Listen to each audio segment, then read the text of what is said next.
Hi, welcome back to my channel, and this is a sound off on Married to Medicine Reunion. Okay, so I started off reviewing season 10, but very early in the season I was turned off.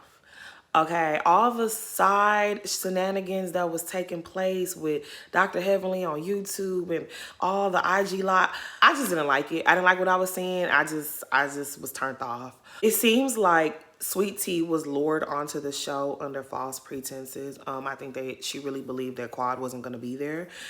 She really believed that Heavenly was trying to be her friend and be like, oh yeah, girl, I want to invite you into the group. She had one thought in her head and it turned out to not be that. That feels weird to me. It feels very predatory. You lured her onto the show, and then for everyone to pile on to her and make fun of her and say she's not as good as Quad and she's young and stupid and Dr. G's gonna be a terrible husband to her. That's gross. That's gross. You could have left them people alone. Because everyone's like, oh, how she came on Quad show? She came on Quad show because she was lured onto the show. I don't like it. I think it's very weird. If you would have said, hey, girl, you should come on our show, but just know, girl, we ride with Quiet. Like, there was another way to do it. Like, every scene, how you had Simone and Jackie, them making fun of her. Oh, they're just these young people, these millennials. They don't like the work and they just lazy. And she needed an assistant. What she needed an assistant for? Every scene is you guys bashing her about being young. And then when she called y'all old, then it's like, oh my God. Like, she's so disrespectful. And her husband's just as old as we are. If you guys gonna call her young, what's she supposed to call y'all? What is she supposed to call y'all? Y'all started with her, and she's not allowed to say nothing back to you guys. It just turned me off. The moment I realized that this is what it was, I lost all interest in the show. It's bullying, it's gross, it's weird. And when Dr. Heavenly kept talking about her fertility, that really turned me off. I really didn't like that. As someone who suffers from the same things that Sweet Tea goes through, like when I say those type of periods disrupt your whole life, you have to schedule everything around your period. If you don't know what that feels like, please don't speak on it. Please don't speak on it when you have your very best friend is a OBGYN and you sitting up there making ignorant remark after remark after ignorant remark. It's like that this was nasty this season. Like, it amazes me. And I know y'all not gonna like to hear this, but it really amazes me how much people were like, oh, Mariah is so terrible. It's like all the things that these women do and Mariah is the terrible one. I guess. But anyways, let's get into this reunion. So about this $4,000 a month that Dr. G claims that Phaedra asked him for, I don't believe Phaedra said to this man, hey, I'm going to need you to start giving me $4,000 a month if we're going to continue dating. I don't believe that happened. I don't believe that happened. We know that Phaedra is very charming and she's very sneaky and she's very cutthroat. I think with Phaedra, she didn't like Dr. G. She didn't want that man. She didn't want him. So what did she do? Because she values relationships and networking and having certain people in her circle and her orbit, she wanted to let you down easy. And she knew she threw out that number, $4,000 a month. She knew your cheap self was not going to be able to give that to her. So she threw that out there. Oh yeah, you know, I spend a lot of money on myself. It takes a lot of money to maintain me. $4,000 and upward. Yeah, that's what it's going to take. I don't think she asked you for it because she never had any intention of dating you. Whatever happened between Dr. G and Phaedra, I think it's super huge to him and it's very insignificant to Phaedra. Didn't Apollo tell us that Phaedra was down to the halfway house with him? He didn't have nothing. She just didn't like you, sir. You need to stop telling people this story. And Sweet Tea and Quad shouldn't be telling people this story because y'all all look crazy. Y'all look the most crazy because y'all married the man. I know y'all think that it made Phaedra look like she was selling her cooch. But the girls that know, like that wasn't what it was. She was trying to be nice to the man. But anyways, Dr. G, stop telling people that story. Okay? It doesn't make you look good. So as far as the resurface clip with Dr. Jackie, I think Dr. Jackie has dedicated her life to being a great doctor, an advocate for women. Should that one clip dismantle everything she's worked for and built? Absolutely not. But does Dr. Jackie need to take responsibility for what she said? Absolutely. And did she do that? I don't feel like she did. The maternal mortality rate for Black women, I can't even wrap my mind around it. What Dr. Jackie said as far as Black women's pain is being ignored, it's not taken seriously because we exaggerate.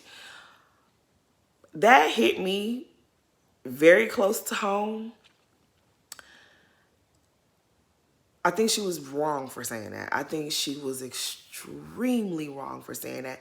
And I think what she doesn't realize is, for me, what it made me feel like is like, if you could say that on YouTube with Heavenly, what are you saying when you meet with other doctors? Like when you guys are at medical conferences and, you know, wherever you guys meet up at and you have conversations, what are you saying to other doctors of other races and nationalities? What are you saying to them? Because it sounds like something you probably have said more than once. I don't think that was the first time you've ever said that. So it was hurtful for her to say that, because I know for me, I have my own struggles. I go through the worst pain every month, and I've been told that I've exaggerated, and I've been told like, oh my God, you're a woman, get over it.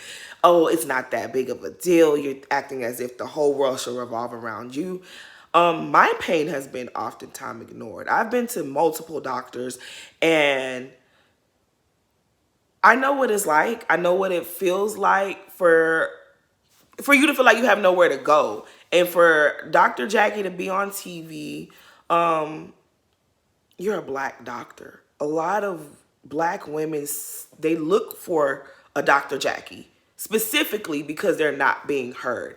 And so to hear her say, oh, well, you know, Black women, they exaggerate. They just want time off of work because they lazy.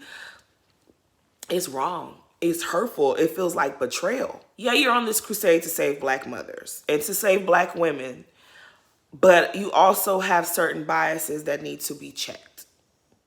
It was wrong. It's wrong, and it was hurtful, and a lot of people were hurt by that in your comments. And it's like, you know, that type of rhetoric is dangerous. It's wrong.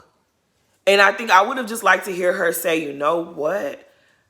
Yes, this has become my mission. This has become my ministry. This is what I'm doing. I'm trying to save Black women, Black mothers, and I have my own biases. I am not perfect, and there's some work that I need to do, and I'm sorry. But seeing them coddle her, and she's like, oh, you know, I went through this and I heard from this person and I didn't hear from you, Quad. How that got flipped around on Quad, you know, I don't even see it for Quad. But that was not Quad's doing. Those were the words that came out of your mouth, and it was hurtful. It was hurtful. And it made me feel like, dang, maybe Dr. Jackie has probably said this to other doctors. Dr. Jackie has probably said this to white doctors. The fact that women are dying at childbirth in this day and age is unacceptable. It makes no sense. It is terrifying.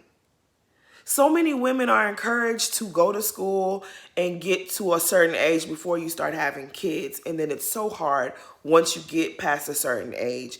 And then people nowadays are being encouraged, oh, you need to have a kid. You need to have a kid. You don't have no baby. You don't have no baby. What's going on with you? You're married. You don't have no kid. Girl, you're single. You don't have no kid. Well, at least have a kid. You don't have a husband. Have a kid. And then they are being peer pressured into their deaths. It's scary. So for Dr. Jackie to say that, I much rather would have liked to see her just say, I'm sorry. I shouldn't have said that. But to try to now flip it around and say, well, we thought Quad might have had something to do with it because I didn't hear from Quad. Really, Dr. Jackie? So about Quad and the way that the ladies treated her this season, while I can agree that it was ridiculous and it was stupid, I'm not sorry for Quad. I don't feel bad for Quad. I feel like it was all good when it was someone else. When it was Mariah, it was fine. You participated in the same gang up mentality. Let's vote her out. I don't want to be around her. All the things. And so now that, you know, she's gone and now this energy is directed at you, why are we supposed to care? I don't feel bad for her at all. Maybe you thought it would be Toya before you. You shouldn't have thought that. You should have had better sense than that. You should have known. A lot of the reasons why they were mad at Mariah, they had those same issues with you. So you should have known your day was coming. So I don't know, like all the fighting, good luck to y'all who are fighting for Quad's honor. I am unmoved because, like I said, you participated in the same type of behavior when it was towards Mariah. So I'm starting to think that watching this season was probably a mistake because I've always liked Dr. Simone and I've always liked Toya. I have not always liked Toya. That is a damn lie. I started liking Toya around the time when her and Mariah made up. I think when Mariah had that Mother's Day event and she honored Toya and she told her, sorry for what they had gone through and thank you for never disrespecting her mom. I found a new respect for Toya because I do think that she's very forgiving. That is not my strong suit. Forgiveness is not my strong suit. And the fact that she can really she's very forgiving of people. That is something I admire about Toya. So she has not always been my favorite, but that is something that has made me really take a liking to her. But some of the stuff I saw this season, I don't think I like none of these ladies. I don't think I like none of these ladies. I'm rooting for Sweet Tea because I didn't like how they came at her. But to be honest, I don't think I'll be watching next season. I don't like any of you. I don't think I do. Now, when the whole situation where Simone brought up the tragedy that happened with Quad. Now, Dr. Simone, you pissed me off with this one. I was on Quad's side with this one, wholly and solely. I do think that Quad was trying to be slick. We saw certain instances in there where Quad was telling lies and she was getting clocked. Heavenly clocked several of her lies. Simone did as well. You were trying to be slick. You were trying to be slick, and Simone was like, oh, really? You gonna play with me? And I felt like she wanted to drive her point home. I did not agree with that, though. I feel like she could have addressed your lies without doing that. And when she said Simone, in order to get her to stop talking about the tragedy, and Simone got louder, that was nasty. That was nasty work. I didn't like that, Dr. Simone, because at the end of the day, all you women sitting up there are human beings. I don't even want to imagine what it was like for Quad with that situation. I don't even want to talk about it. I imagine it's a nightmare. I don't want to imagine it. I just really don't. When you hear news headlines and stuff like that, I think we feel upset. We feel bothered by it, but we are spared a lot of the details. And that's for a reason. And it's just like the way she put it out there on that girl. Like, you don't know what people's triggers are. You don't know what it does to people. You don't know the images that replay in that woman's head. When she asked you to stop, you should have stopped. I did not like what Simone did. And people were like, oh, what's the big deal? It don't have to be a big deal for you. It didn't happen to you. It didn't happen to you. Whatever went on with Quad, at the end of the day, that situation, you ain't had to throw that in her face. I didn't like that Dr. Simone did that. Toya, usually you are the one who kind of, I was expecting Toya to kind of nudge her and be like, Simone, chill out. Something. Heavenly, that big mouth you got, why you didn't say nothing? Nobody said nothing. And it's like, no one, even Andy, like, that was a lot. That lady was really boohoo crying and then nobody cared about her tears. That became too much for me. That is where I was just like, okay, you know what? No, I don't like this. There's nothing, I don't know, like, I was disgusted. Simone, like,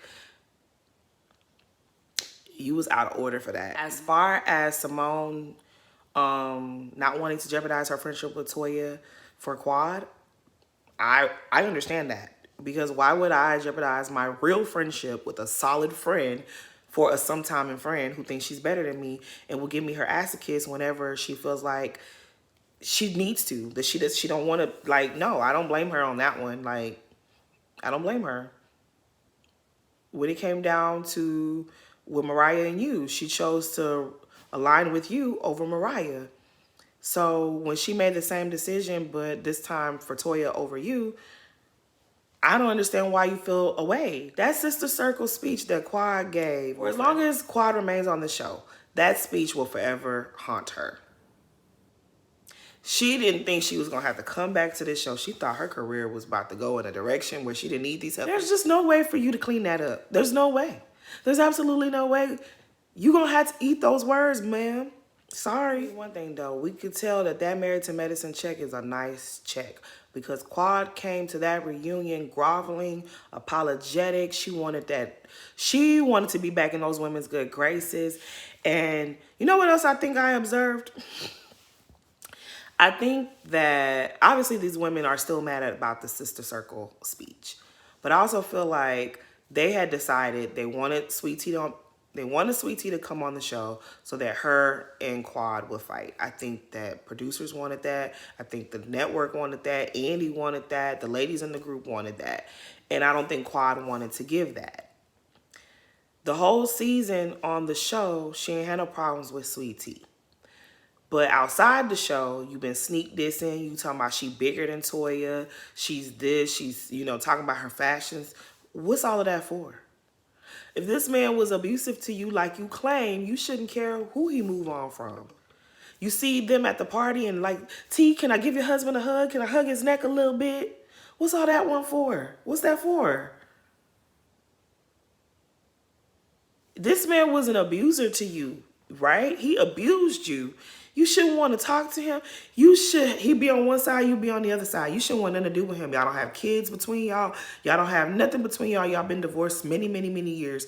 It's weird. You came to this reunion with smoke for tea, and I feel like it's because that's what they asked you for. That's what they want you to deliver was a situation between you and T. The way that Andy grabbed that apple, that's what they wanted from you all season long. And when you didn't give that to them, they said, okay, you sit down on the side. And so after you done sat in timeout all this time, you knew to come to that reunion and come for T's head. And I just think that's so corny to see two women bicker over a man you say you didn't want and you divorced, and the man that's already yours. What is you fighting for? He already your husband. I will never understand that. That is so corny and lame to me. This is your man. What I look like fighting for a man that's already mine? What you look like fighting for a man that you don't want? If I don't want him, girl, I don't care what you do with him. I don't care what you look like. I don't care about none of that. The only reason I'm going to be checking to see what your new girlfriend, wife, whatever look like is because I still have feelings for you. And if you was beating me up, I wouldn't have no feelings for you. I don't know. I don't like it. I don't like it. Is that what the rest of y'all want to see? I don't want to see that. So a lot of people were saying how Sweet Tea already knew she had endometriosis before she married this man, before she got with him, she scammed him. And I know that sounds salacious and cute, and it sounds like, ooh, this is, it's really not. I'm glad that Dr. Jackie and Dr. Simone cleared up that you can't just be diagnosed with endometriosis. It takes a lot of years before you are diagnosed with it. I've had most of the symptoms of endometriosis since I was at least 14. I've had my cycle since I was 11. And I've been experiencing the craziest pains, fainting, vomiting, all types of stuff. I don't even want to talk about it because it's going to get a little gross. But I've experienced the worst of the worst since I was at least 14. The really bad pain started around 13. But like me fainting and throwing up, all that really gruesome stuff started when I was about 14 years old. And I've gone to doctor. It's not that easy to diagnose. I don't know if they're reluctant to diagnose it or what. So when I saw a lot of conversation about Sweet Tea scammed that man, she knew what she had, it really irritated me. A lot of people who I really, really like and enjoy, I had to tune them out because I felt the way. I'm not even gonna lie. I felt the way about people speaking on that because it's something I deal with. And it's like y'all are talking about something y'all don't know about. Let's not do that. I know y'all don't want to like her. I know y'all like Quad, but don't lie on someone. Don't say things as if you know what you're talking about when you really don't. You don't know about it. You don't know nothing about that. You don't know what we go through. You don't know. Because they quick to be like, oh, just take birth control. Oh, girl, just have a baby. Once you have a baby, it's going to stop. Like, y'all don't know our struggle. Y'all really don't know what we go through. Y'all really don't know what we go through. It was offensive when people were like, oh, she knew. She was just scamming him. You have to be surgically diagnosed. We got to go in there and surgically diagnose you. Please, let's not do that. Let's not talk about stuff we don't know. It's hurtful. It really is. It's hurtful to read certain people's comments that they were making about her. It felt personal. It really did. So Dr. Alicia, overall, she seems okay, but she's so annoying. Like, I don't know if she and her husband came up with this scheme that Todd set up, you know, to come to us with the nonsense. It's like, is your husband a caveman, or did y'all make this up so that y'all can seem interesting for TV? Either way, it's annoying me. I don't like the stuff that he says. I don't like you defending him. Both of y'all look like clowns. I'm not into it. I saw her in her confessionals when she was like, they're just jealous of my good relationship. You and your husband look like clowns. Ain't nobody jealous of that. Everybody's like, oh, he's just joking. He's just joking. It's like, how is he just joking? You're offending people and you keep selling the same joke that nobody's laughing at. It's not a joke. That's not how jokes work. Maybe he should stop joking. He's not a comedian. He's not very good at the jokes. Maybe he should stop telling them. I didn't like it. Talking about some, oh, men are suffering in silence because they're not having enough. Shut up, sir. Shut the hell up. Shut up. Like, yeah, I don't know. Like I said, I don't think I like any of these ladies. Right now, Toya the only one. Toya and Sweet Tea are the only ones. And Phaedra, I don't mind Phaedra. The rest of y'all, they're just jealous of my good relationship. Your good relationship that you have an escape plan for, girl, bye. Get out of here. So as far as Apollo being at the reunion, at first I was low-key annoyed, but I mean, I guess he wasn't that bad. He didn't really get on my nerves, so I guess, I mean, he was there. I can't do nothing about it. Okay, so as far as Phaedra saying that if she were around a supportive friend group like these ladies, maybe things would have been different for she and Apollo. I think that there's some truth to that. We know how things ended with her. I mean, he went to jail, right? But maybe had he handled himself a little differently, yeah, things would have been different. Had they had supportive friend groups around them, yeah. I mean, we all know that the Housewives franchise, that environment is very much misery loves company. When they hear that a woman is getting divorced, people usually be happy. They be happy. I'm sorry, but they, especially that particular group in Atlanta, yeah, they was laughing at her. They was laughing at her behind her back. Wasn't nobody rooting for that relationship from the very beginning. Since season 3, when Phaedra popped up on our screens and it was like, he's the criminal and she's the lawyer. Did she meet him defending him? She did. But, well, did she meet him that way? I don't know if that's how she met him. But, child, yeah. I think who you surround yourself with has an impact on your life and your decisions. And so, yeah, there is some truth to it. We all know that Apollo was in a bad headspace when he was about to go to jail.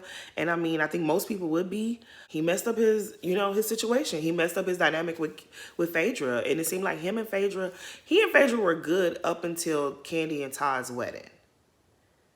They were good. Now, what happened when all the cameras went away? Only the two of them know. But it became somewhat volatile. And Phaedra's mother was afraid for her to even be in the house with that man. I don't know what Apollo was doing. But when things like that start to happen, then yeah, the relationship is over. He was very, very upset with Phaedra. And I know a lot of people like to think that Phaedra was the one who put him up to his schemes. I don't think that she was. I don't think it was her. I think if Phaedra had any dealings, baby, they would have found out. They would have found out because they would have loved to put her ass in jail too. I think that a lot of people don't feel as though Apollo was attracted to Phaedra. I don't think that that's true. I think that the fact that Phaedra is smart, she is a lawyer, she is educated. I think Apollo likes smart women, and I think he loved Phaedra. I think Also, though, you know what you love about a person may be also the reason why you can't be with the person. I think he felt inadequate. The one thing that made him feel like he was on her level was money. And so he had money. That's why, remember, he bought her a car and she didn't want the car. He would do certain things for her. He was trying to build that house to impress her. I think he did love Phaedra, but his own feelings of being inadequate, being less than her, not having what she had, that became an issue for the two of them. Yeah, chasing that fast money got him in trouble, and here we are. If he would have just kind of, I don't think he liked following, he didn't like her leading him. That was a problem for Apollo. The fact that, you remember, they were doing the whole workout thing, she was the one in charge of everything. He ain't like that. He wanted his own money so he could tell her what to do sometimes. And, you know, that's why the people say, you get you a man who got more than you. But yeah, Apollo he messed up. He messed up. But just like she said, if they had friends around them, because you got to think about it, who was Apollo's friends at the time? You had Peter, who hated Phaedra. You had Todd, who hated Phaedra. So yeah, maybe if he was around Cecil and Eugene and Curtis and, you know, guys like, maybe not Curtis, but Cecil and Eugene and Aiden and whoever else was around, Dr. Damon and Dr. Aiden, maybe they could have told him some things and gave him some words of encouragement and helped him. And maybe he could have been doing something else and he probably wouldn't even gone to prison. Who knows? Because scamming while you and your wife are on a show that has 4 million plus viewers, that is wild. But again, like I said, I do think that what Phaedra said, there's some truth to it. They were around different people. Things could have been different. I'm going to keep it real short and sweet. Heavenly needs to butt out of Dr. Simone and Dr. Jackie's friendship. This is very weird. It's getting very weird. If Dr. Jackie's your friend, like you say she's your friend, then you don't need to insert yourself in what she got going on with Simone. It's weird. She did the very same thing with Quad and Mariah. There were so many instances where Quad and Mariah looked like they were making progress, and Heavenly came like a Tomb Raider and tore all that up. Undid all the progress that was being made, and I think that's gross. But yeah, all in all, we learned that this Married to Medicine check is really good. Quad is willing to kiss everyone's ass and fight with Sweet Tea in order to get that check back because the girl got bills to pay, and I'm not mad at her. Sweet Tea girl, you gonna really make me like you because I don't like to see nobody get piled on, and you don't care. You ready? You want all the smoke, and that's my type of girl. So girl, hang in there. It looks like everybody will be back next season. I may not be because I don't know. I did not enjoy this season. The way I thought this season was about to be good, I just don't know. I don't know, but we will see. But yeah. That's all I really got for this reunion. Please like, comment, and subscribe. Thanks for watching.